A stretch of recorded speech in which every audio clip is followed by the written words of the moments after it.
If you'd like to follow along, you can go to brandenbyers.com/slides/test-them-puzzles. It's not going to follow along for you, but you're welcome to see up close on your computer screens if you'd like.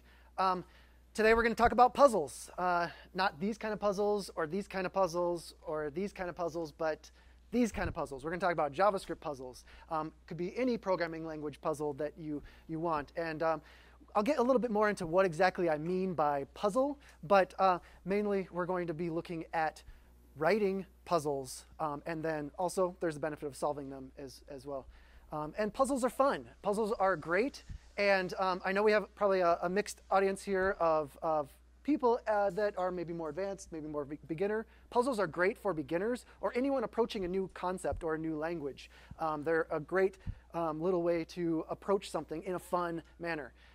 And learning to code can be hard. Learning any concept in coding or a new concept, as you know, some of the talks you've probably gone to, some of these things take a little while to digest. And so puzzles are a great way to make it a little bit more fun. Then also, as trying to learn new subject matter, testing can sometimes feel cumbersome. I barely understand what it is that I want to code or how to code it. So then how do I write the tests for it? And that is definitely a valid concern. I mean, there's a lot of validity to just jumping right in and not worrying about testing right up front. But by thinking through problems with these little bite-sized code puzzles are a way to more encapsulate what it is that you're trying to learn and problem solve before jumping into the code that you don't necessarily know how to code anyway. Puzzles are the opposite of that. They're not cumbersome. They're nimble. They're very quick. They're easy to digest and easy to work with. Coding puzzles in general can be a whole swath of different kinds of things. I'm also going to talk about crows and parrots and more crows, but we are going to talk about coding puzzles mainly. And they can come in the form of something very, very simple. You know, return the next to last item in an array. Someone that's a total noob to JavaScript, you know, they might spend a few minutes on that, and it might be beneficial. They can also be more in the form of traditional mathematical story problems. So it doesn't matter. You don't have to read through this one right now, but this can be orchestrated into a coding puzzle that has automated tests to go along with it to ensure that people are getting the expected results. It can also be more contrived and funny and weird, and then you can get into super complex different things that, like for me, like I wouldn't know where to start with this challenge here. But any of you that have more of a deep math background might have a lot of fun with this puzzle here. But the fun thing that could also be a part of something like this, if you can't solve this, you could still write the test and have fun thinking about the problem if you can comprehend it. Like this one's a little dense in general for me. So, but I can start with something. I don't know how to solve this. I don't even understand a lot of the math behind it. But then I can slowly start to learn some of that math. Think about the problem as a big picture.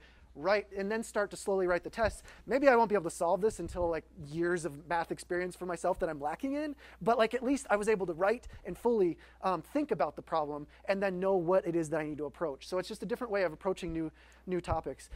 Again, these are bite-sized little things. Sometimes they'll be real-world kind of examples, but sometimes they can be totally contrived and just totally made up and wacky, just as a fun way to jump into something. Because it can be a syntactic wilderness out there, especially for someone starting. But this isn't just for people that are new to one thing or another. Like that math example, you can be new to one subject matter and still use these kind of things. This same kind of concept can also be used if these puzzle things aren't quite interesting you in quite the same way. Like you can think of it if any of the MOOCs that are out there, the massive online, I'm forgetting the acronym right now, but open courses, thank you. So those are a great example of using this same kind of what I'm calling puzzles or coding challenges. That's the only way to automate the testing of all of these students that are taking the coursework. Most of them are employing some kind of automated checking of the results. So that's the same exact thing there. So it's all applicable, and it's the reality for this though is the coding, the test writing is the end product, and so that's why puzzles can be great, and specifically writing puzzles can be great, is because it's not that testing is a hurdle to get to the code.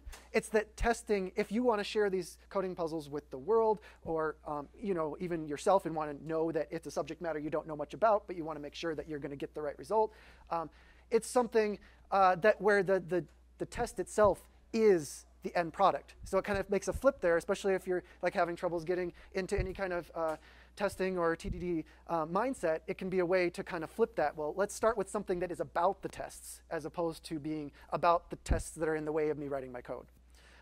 It's also a way to practice. I mean, every day we practice. We're solving problems and trying to fumble through things, sometimes more sure of ourselves than not. But like, practice is something that plenty of people do in different disciplines. I mean, athletes and musicians, and to a certain extent doctors and lawyers are practicing in different ways.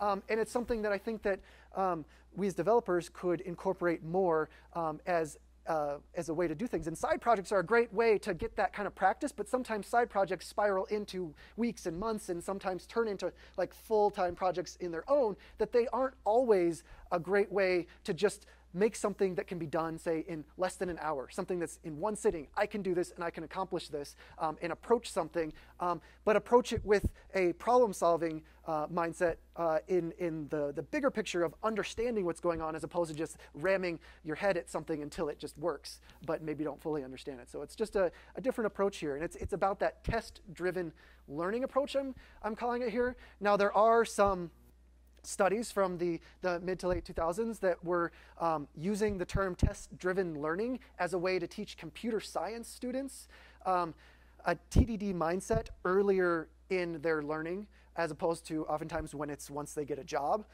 And so it had some preliminary benefits of introducing that, but it was specifically about teaching a test-driven development paradigm to people that were learning to code in general. So this is a little bit different. What I'm talking about, how I'm kind of like taking that term and kind of flipping it, is let's look at not the test not being a means to an end, but the test being the thing that we used to learn more about problem solving, learn about more the context of what it is that we're trying to solve. The reason why puzzles are so good is because they're universal. I mean, it's arguably part of why us humans have made it to where we are today, and everything that we've accomplished is there is just something in us that we are curious and like to explore things, and puzzles are a really safe way to do that. And they also are very rewarding because they give us that dopamine drip in both the micro aha moments where we're starting to understand a problem, and then the large aha, the eureka moments where it's like, I did it, I got it, I solved this. And those are very important, and they can be, sometimes you might not get that from doing a few puzzles or the first time when you started coding. You may have gotten that, you may not have, but like eventually the more that you do anything that has this dopamine response, like the more exciting it's going to get, and the better and more rewarding it's going to be. So chasing the dopamine in this regard is definitely a positive thing. We also have a long history of puzzles. I mean, the oldest recorded mechanical/mathematical puzzle sort of is this one here. It's Stomachion. It sometimes has an O in front for O Stomachion. This is Archimedes back in his time, 3rd century BCE. Brilliant guy. He was trying to take these 14 squares and compare how many different unique ways could these 14 pieces be put into a new square formation. So you might be familiar with tangrams, making animals in different shapes. Well, this is not like that. We're just trying to make more and more squares. And it was honestly his work with that was forgotten, and it was only it was kind of lost in some texts, but they found out in the early 2000s that this is what he was trying to do with this specific thing, and it can be made out of paper, bone, or wood, different things like that. I mean, you could print this out and try it yourself, cut them up, but there are computer programmers ended up being the thing that solved this. 536 potential ways to solve this puzzle that are not rotating or flipping the image. So imagine trying to do that by hand and just writing it and tracking it. Sounds kind of tough, but writing a coding puzzle to try and do that same very advanced calculation, could be very interesting if it intrigues you. This is Go. I'm not very good at Go, and I could not tell you exactly what it is about this that is challenging. But this is arguably one of the most challenging Go problems. So sometimes you just play Go. Other times it's, let's set this board up to the point, and now you're going to play black. You have to win. This is one of the most challenging Go problems out there. So again, another puzzle. Both of these are, over 2,000 year old. Not this problem specifically, but Go is very old, and it's very much so about problem solving and puzzles, especially when it's put into this kind of method. And then there are things like Towers of Hanoi, putting those different cylinders onto different sticks, never making a larger cylinder over top of the smaller one. Many of you are probably familiar with that. But if you aren't familiar with rosettacode.org, it's a great place to go to see different computer science problems and see how they're solved in different languages. It's a great just exploration of seeing what is great in one language and how it has to be approached differently in another. But there's specifically one for JavaScript for this one as well. These are the kind of things that can very easily be switched into puzzles. So if you want to try and solve this, writing the test to make sure you're going to solve it correctly can be very fascinating. And this can be expanded to be a lot more of those sticks and blocks. But I want to ask a very important question now, and so like a little audience participation now. I want you to think about, are you a parrot or a crow? And we're specifically talking about in problem solving, and I'll get a little bit more into detail with this. Parrots, they're inquisitive, they're destructive in their exploration, they're playful learners, they like to pull, tear, probe, and scratch, and they haphazardly dig for food. Okay, so that's the parrot. So start thinking about that. Do you kind of fit that? Or are you more like a crow? Crows are curious, but they kind of shirk off novelty. I mean, they'll kind of explore from a distance. They'll look things over before they really get into it. They're methodical learners, but they are very graceful with tools, and they precisely prod for their food. So I want you to think about, do you code like a parrot or a crow? Do you jump right in and bash everything, or do you think about it, have to step back and learn about something before? And so I want everyone that feels like you are a parrot. So raise your right hand. Everyone that's a parrot? All parrots? Okay, keep your hands up in the air because I want to make sure we're getting everyone. So if you are a crow, raise your left hand. All right, we got a good spread there. And it looks like everyone raised their hand, so I don't have to call anyone out. So good. So I am totally a crow. I approach things as a crow. And it's nice to see other crows in this room. A lot of times I feel like I run into a lot of parrots. If you are following along the slides, you can click this link to learn more about the study that I kind of grabbed this from. It has nothing to do with programming whatsoever, but it's taking parrots and crows, two of the most brilliant species of birds out there, that for their size have equivalent brain to chimpanzees, and in many ways can have been overlooked just because, bird brain. Oftentimes people think of it that way, but they're very smart. And puzzles being, for them, are food-oriented and like plexiglass box, trying to get into it. And the ways that they approach it are vastly different. But that doesn't mean that either approach is better or worse. I find myself as a so-called crow that I will generally take a little bit longer to approach a problem because I need to understand it before my mind can even start to tick. I can't just dive in. I try to be more parrot-like sometimes, but it just doesn't work. So for me, taking a more methodical approach really works. And it's the same with language. Like I knew a guy in college that with human language, like he was just pick up languages like no big deal. I've tried to learn a language many times and I just can't do it. Whereas like with Japanese, he spent a couple weeks doing that, and then he was talking to native Japanese speakers and actually carrying on a conversation. Like to me, like it was a conversation. It was back and forth, no English involved. To them, it sounds like a little kid. Like it sounds like a toddler, like stumbling through, but he's communicating. And that's something that I have never been able to do. Like my brain freezes. If I don't understand something at all, like I can't comprehend. So like they're just different approaches, but they both work. And so like this writing coding problems may work better for the crows. So like if you are a parrot and you just want, like you're not as interested in this approach to things, well, just go to some of these coding websites and start coding for the rest of this talk, and at least you'll be captivated. But in general, everyone should check out some of these code websites. Code Wars is a great one to go to. It has a little bit more of a social interaction component to it, where people solve puzzles, these coding challenges that are out there. And later I'll show you how you can submit your own to Code Wars. But the great thing about it is that after a person solves a puzzle, then they get to see everyone else's solutions. And they're ranked by default by standard practices, which I think is what's great about Code Wars, because they also have a clever category, and it's great and it's fun to see what clever is, but we're trying to write things for other humans most of the time, so clever isn't really the best. I just really like the Code Wars defaults to standard practices. HackerRank is another one. It's a little bit more like story problem-ish type things, usually a little bit longer to spend time doing. It feels a little bit more like it's great for recruiters and interviews and different things, but it's still a great one out there. CoderByte, the thing I don't like about CoderByte is that it is ranking based on time. So you get to see the solutions after you've solved something, but you only really get to see the solutions of the people that solved it the fastest, which when a person's trying to learn, like if you're going for like competition or whatnot, sure, that's great. But if you're trying to learn and grow as a developer, I don't think time is necessarily the most. There's a time for speed, and then there's a time for spending a little time learning. But that's coming from a crow too, so I spend a lot of time trying to learn stuff. So Project Euler, if you're into math, if you like that complex math problem that I showed, Project Euler is where to go, because it starts very basic and then quickly ramps up to more complicated math-type puzzles.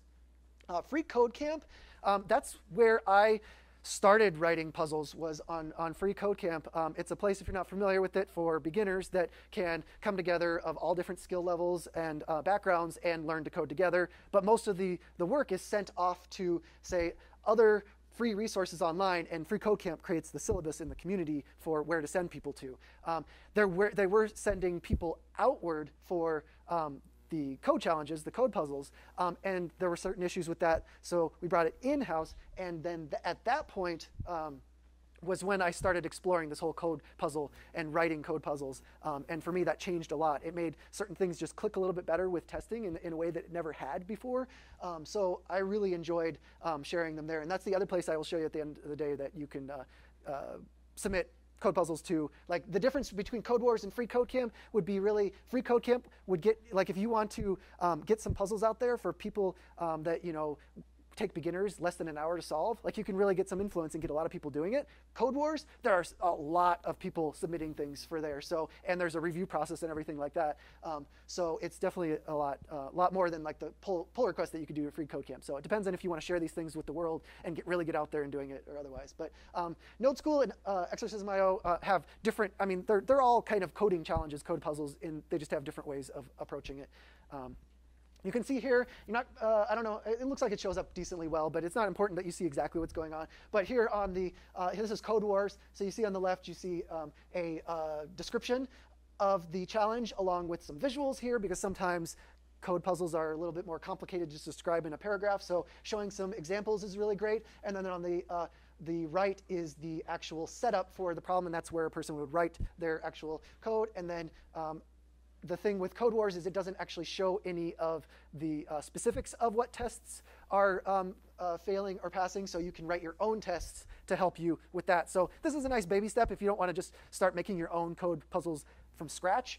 You can pretty much do the same kind of thing here without having an event and everything, and you can still work with the tests in the same way. Free Code Camp is a lot different, but pretty much the same exact thing.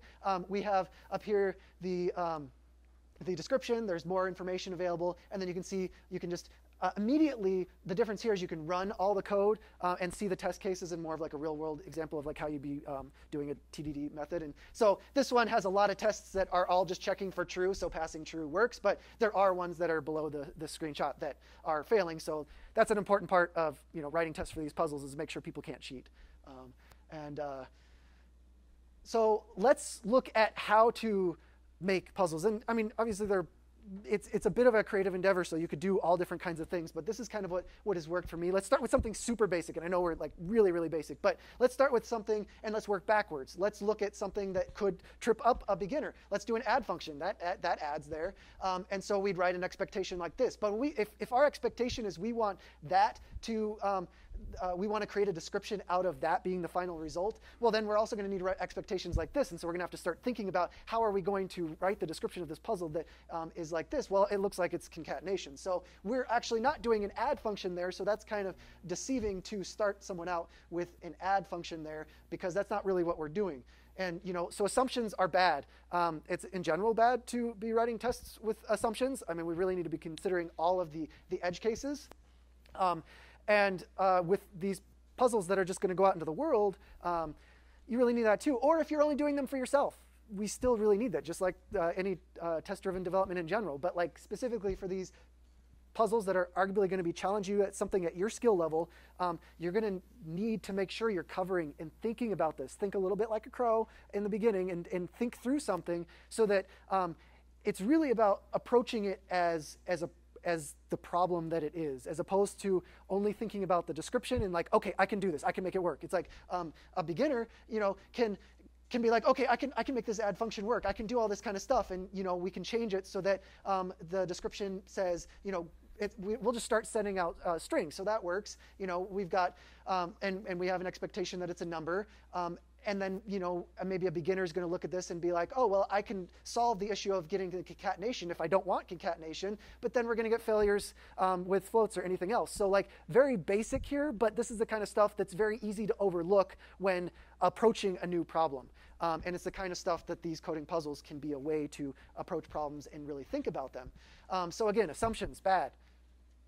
For the examples here, if you're not familiar with it, I'm using the assertion library chai.js. They have a few different flavors: expect, should, and assert. I started with assert in most any test writing that I ever did.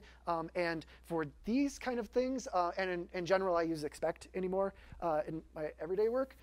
And it's just kind of nice stringing things together in a natural language way. But and especially if you're going to write tests for beginners, it's generally, and they're going to see the tests, it's generally easier to use expect. It's just a little bit more natural language. So it seems to be more understandable from what I've seen from people. So obviously expect something to contain the thing. Expect hello world to be a string. There are plenty of good docs on chai.js.com if you want to get more into the understandings of that. But let's look at like actually drafting these ideas. You're trying to come up with a puzzle.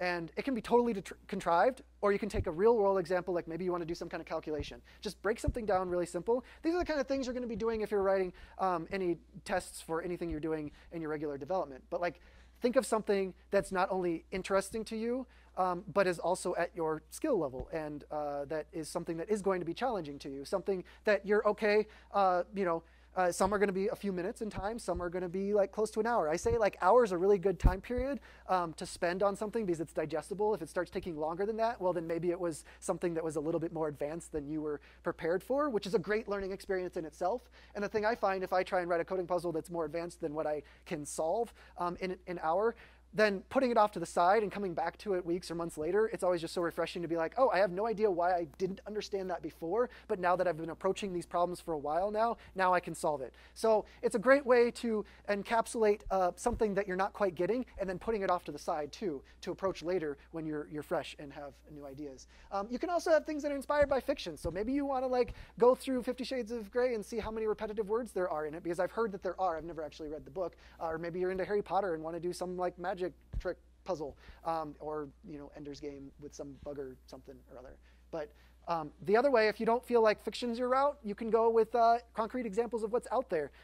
These are going to be obviously a little bit more beginner, but if you're looking to write things for beginners, or it's something that you use every day, maybe in underscore or Lodash, but you never really spent a whole lot of time thinking about like what's actually going on behind the scenes, it can be a great way to just go through those libraries and get some ideas, because you can riff off of those ideas of everyday world and then make them a little bit more challenging in certain different ways that aren't like an everyday thing. Moment's also a great place to go. Like with their time zone thing, especially, like there is so much in time zones to just be a total mind flip, that like so many edge cases to consider. So it's a great thing to consider writing some puzzles about if you want to wrap your mind around the craziness that is the time zones of this world. And then, then you can just go, like the nice thing with going some of these libraries is you can just go straight to their test cases and get some ideas about like how are they testing these things. So this would be shuffle from underscore. You can also look at frameworks, look at other examples of like what is something provided. If you've never written a framework from scratch yourself and maybe don't feel prepared to do that, like it seems like a great learning exercise, you could start with small little pieces of it. Again, these puzzles, these things, it's like you don't have to create an entire framework that might take you a few weeks to write. Instead, just focus on one little aspect, one little thing that a certain framework provides that you want a deeper understanding of, and just create a puzzle, write some tests around that, and then solve it. And you can go deeper with that. You can also work backwards. So Rosetta Codes, like I mentioned before, is a great place to go for computer science problems. Some of them might be more advanced than the level that you feel comfortable with, or maybe you want to make them slightly more complicated.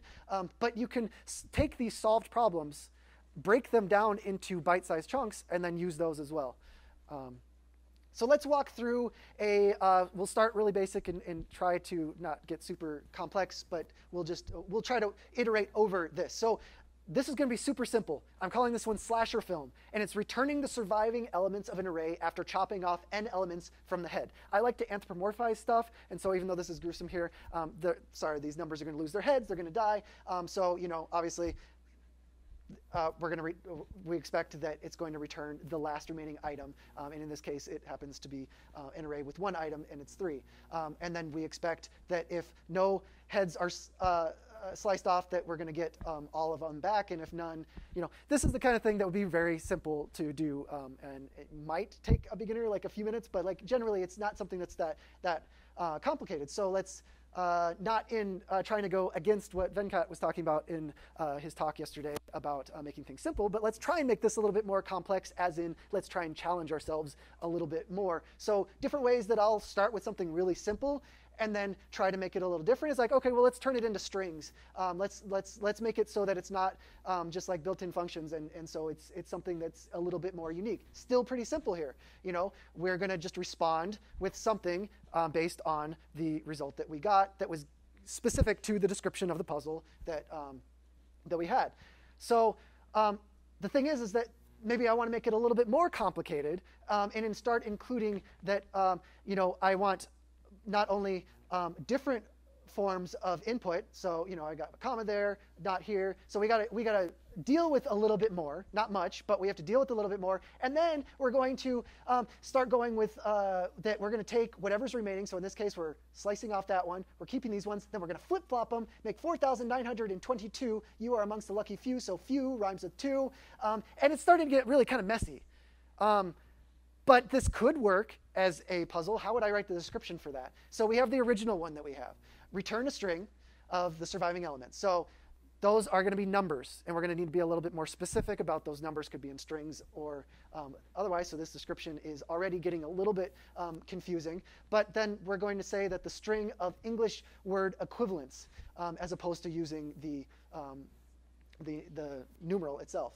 The numbers must be listed from last to first. The string should be finished with the phrase that rhymes with the last number listed. This is a mess. This is the kind of description never do. And this is where it starts to become something where you might be drafting up an idea and thinking that this is great.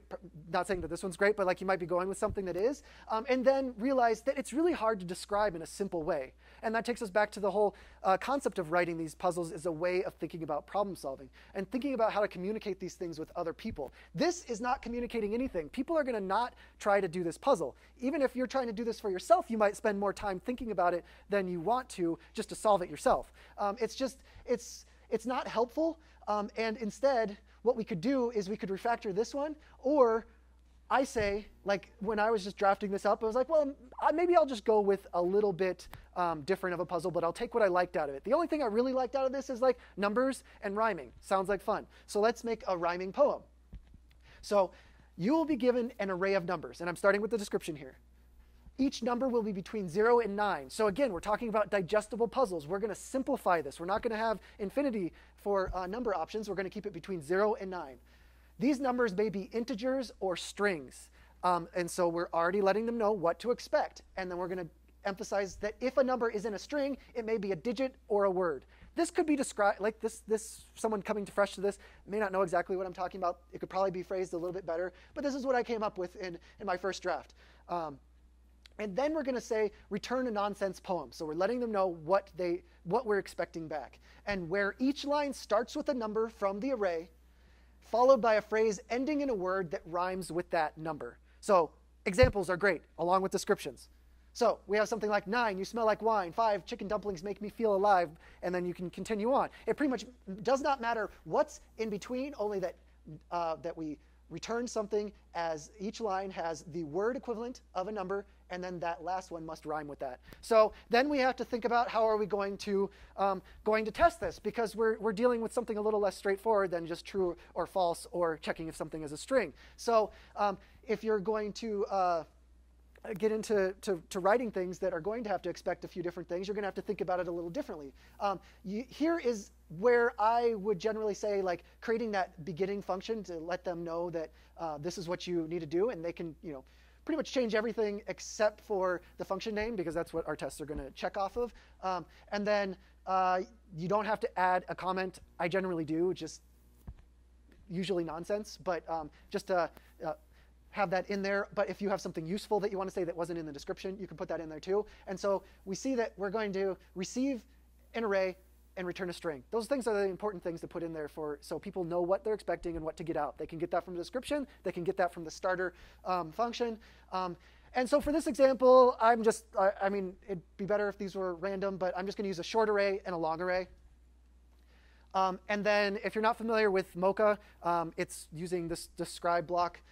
Here is what we'll be using, but we're going to be using the Chai expectation library within it. Mocha, Jasmine, they're all going to be pretty much the same here in the way they look. But we're going to describe the number rhyming poem. And each test or challenge website is going to do things slightly different. If you're just doing this for yourself, or trying to, like, maybe you have a junior developer or yourself for something you're trying to focus on, or maybe you just want to send something out to the team to do, this might be a great way to do it, that you don't need to have, like, the infrastructure of a code challenge website. Just run some tests locally in the console. So that's what I'm building up here. And so I'm expecting that the rhyming number poem, if it's past a short array of numbers, that it's going to be a string. I am going to also expect that if I check the number of lines, that it's going to match the number of lines that were in my array. And then I'm also going to then expect that it rhymes. And so this, I had to create a little function to this rhyme checker in order to be able to do this, because people can use a lot of different words. And so it can be, this is just an example of something you have to add a little bit more to the test in order to do this. And this could be done in probably a far more elegant way. But the way that I'm doing it is, for one, I'm just scraping the words that could possibly rhyme. I'm scraping those from rhymebrain.com. They have an API too, but I was just like, well, I'll just, for this, it's only 9. So I just have a file with all of the possible rhyming words. And the thing I found with RhymeBrain is that some of them aren't actually very, I mean, they rhyme sort of, but this BN thing here, it's kind of weird. But so probably I'd want to take those things out. But at the same time, in my description of my puzzle, if I'm expecting other people to do it, I'd say make sure words are rhyming from the RhymeBrain dictionary or wherever you want to go from, just to simplify things for yourself and otherwise, because I don't really want to build something that is actually going to check if it's a rhyming word based off of anything that it could possibly be. Which is actually interesting about RhymeBrain, is that it is working a little bit. It's not just going off of a dictionary. It's trying to figure out words that rhyme based on some different inputs. So, but I have this rhyme checker. I don't really need to walk through it completely, but we're removing periods and commas so that because I didn't put anything in the description that said that they needed periods or commas, so there's no formatting needed. And then I'm making sure that there's at least one line, and that I'm only here checking the first line to make sure there are at least 3 words in it. Ideally, I'd probably want to check all of them, but just this way so that it's going to be false if that's the case.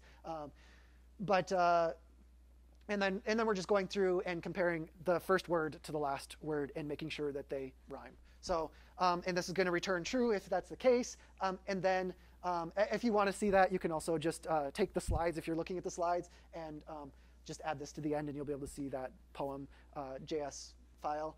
You can also pull that down if you want to run it. I mean, I don't think we need to go through like the actual running of it. I mean, I guess we can just for this sake. We'll just look at it just so that in case you aren't familiar with Mocha or whatnot, that let's make this a little bigger. So we're just going to run these, and then you see here that they're all failing because we have not actually written anything here. I can go into the poem. I have everything in the same file just for simplicity for this. And if you're just doing some quick one-off things, then I'll just generally throw it into this when I'm like drafting things out. But ideally, I have a spec file too. But this is all here. So instead, let's say that we're going to let's just change this not to be a actually, let's make this a little easier. Sorry, I need to change my keyboard back to okay. All right, so now I'm back. So let's just make this string equal to an array. So definitely not what we want. And then let's go ahead and run that again, just Mocha, along with the file. You don't need the JS on the end, but it's there. So now we obviously are still failing all of them, but we at least have something that's being returned, whereas before we were getting an error for string not being defined. So, I mean, we can go back into that and change it to, let's go for let's make it a rhyming poem. So I already have that one set up there at the top of the file for that variable, and then we're just going to run that. But this is where the key part comes in, that you want to make sure that even if someone puts in something that they can't cheat. Because I put in a rhyming poem, but there's at least one test.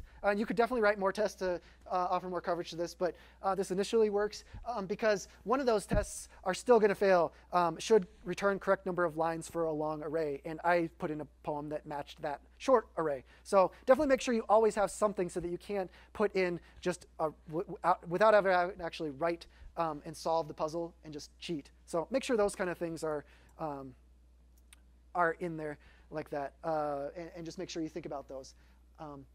And then if you're ready to share puzzles with the world, again, you don't have to. This is great to just do internally, or if you want to share it with people on your team or just people you know, you can definitely do that. But if you want to share it with others, you can do it with Free Code Camp, like I said, and just if you go to the Free Code Camp repo and you just do a pull request on the JSON file, and then you can just look at other examples of what the format is for that. And I mean, we've got the tests down here, along with the challenge seed being that initial function, and a description of what it is that a person is supposed to do and what they're expected to do. You can also go to Code Wars. For some reason, it's kind of weird. A lot of times, people can't actually get to the kata creator, which is where this link will take you. So you can always get there. If you have an account, you can go there. But it doesn't consistently show up in the UI for being able to create it. I don't know why. I mean, they have like public docs on creating the kata, so you can see examples. But for some reason, I've just run into people that have not actually been able to access it. But you can access it from here if you have an account, and then you can create in JavaScript or other languages, and then there's a review process, and then if you get your kata accepted, then it will be spread out to the world, and thousands of people will hopefully pass it, or at least try. And that's the thing too, great about it, because you can see how many people have attempted your puzzle. You can see this with any puzzle, but you can see how many people have attempted your puzzle, how many people have successfully passed your puzzle, so you can then start to evaluate. Since there's a review process here in Code Wars, you get a little bit of that feedback anyway, just in general from the beta testers that use it, but you also get the feeling of like, am I really writing these well? Like, am I doing a good job here, or are most people failing this? And that could just be because you have a really complex challenge and it's just hard, or it could be because you're just not quite getting the descriptions down in an easy way that's digestible. So just to recap, if you want to write some kick-ass puzzles, then you just need to devise a description. You can start with the description or start with a more ambiguous like idea and then work out a few tests and then write the description. But then you need to make sure you generate the full suite of tests and then really do make sure that you're checking for edge cases so that people can't cheat, so that people have to really actually think through everything. And especially if you're doing these for yourself, that's the service you owe to yourself, is if you're just trying to do this to solve some complex problem that's challenging you, spend some time to think about the problem before diving in. And then enjoy it, solve it, bathe in the dopamine. I mean, there's dopamine to come along with just writing the puzzle too, because it's kind of fun to come up with something that's like kind of tricky and going to be kind of a challenge. So you get the dopamine on both ends, but like bathe in it, enjoy it, and then share and repeat.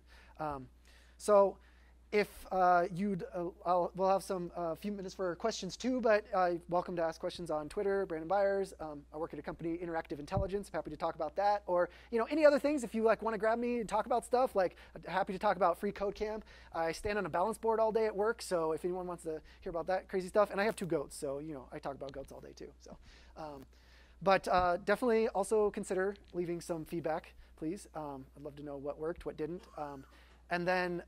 Beyond that, anyone have any questions?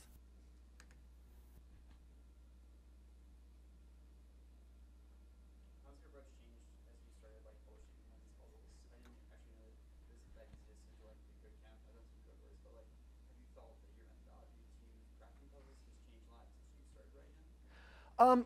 Well, definitely, because there's feedback to be had when sharing these things. So I start to see where I didn't consider enough edge cases, or where someone is going to be able to slip by with an answer that's not quite correct, and just being able to see that, because with most of my experience being with Free Code Camp, just seeing things come back, and then also seeing where maybe I judged something to be simpler.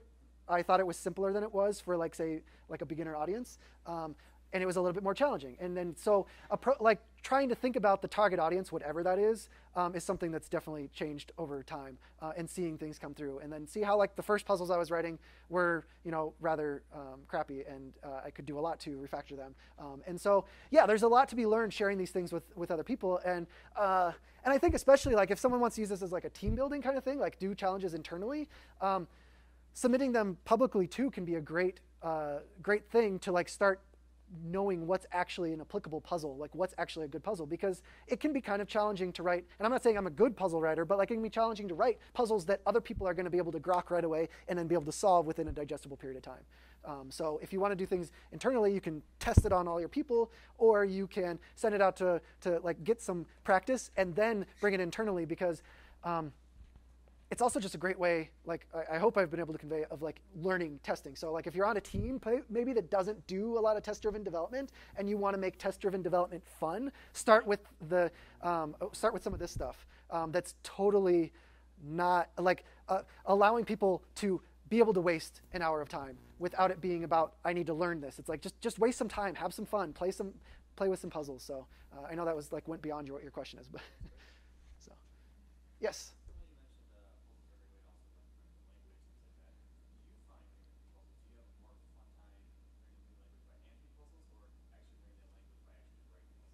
I am definitely on the side of writing the puzzles. I learn better. So that's why I constructed this talk to be more in that way, because there's not much to talk about, go solve some puzzles at these places. But actually writing the puzzles is different. I mean, they're in researching for this talk, they're crossword puzzles. There's a lot more science behind that. And crossword puzzles, I guess there's even in the field of crossword puzzle writing, there are creators and solvers. And generally, there's not a lot of crossover. People that are really great solvers aren't necessarily the best writers and creators of crossword puzzles, and vice versa. I enjoy solving other people's puzzles, but I get a lot more of that dopamine drip. I get a lot more of that return on my investment by approaching the problem. It's a way to approach a problem at the bigger scale of, I have to think about everything, including how to describe the problem. So, and I find that really helps me a lot. Whereas I could create that same thing or that same experience by taking other people's puzzles that maybe don't make quite sense to me, and I could reconstruct them in a way that makes sense, and that would probably give me the same experience. I just really haven't tried that much, but yes. I assume that this has had a positive effect on your job and Yeah. ability to write tests and code faster. I mean, could you talk a little bit about Well, actually, I mean, I'm pretty new to development myself, and so like for myself, this is directly out of my experience doing this is how I got my first job. So it's really helped a lot, and sped through like certain roadblocks that I was having with testing. Like originally, a couple of years ago, I kind of dabbled in some Ruby and tried. It was like, okay, a lot of hardcore TDDers in the Ruby community, so like I need to learn testing and like right away, but I don't really know what it is that I'm trying to code, so like I don't know how to learn how to test, and so it was really, really confusing. And then as soon as I started writing these code puzzles, that's when testing, I was like, wait a minute, testing's actually really simple. Like there's nothing complicated about it. I don't know what I didn't get about it. So like for me, it totally transformed the way that I approached testing, and then just problem solving in general. So for me, it was like a great strength. So. Any other questions? All right, thanks all for coming, and definitely hit me up on Twitter, email me, or anything else. Like if you have any questions, or you start writing your own puzzles, I'd love to see them too. So send them this way.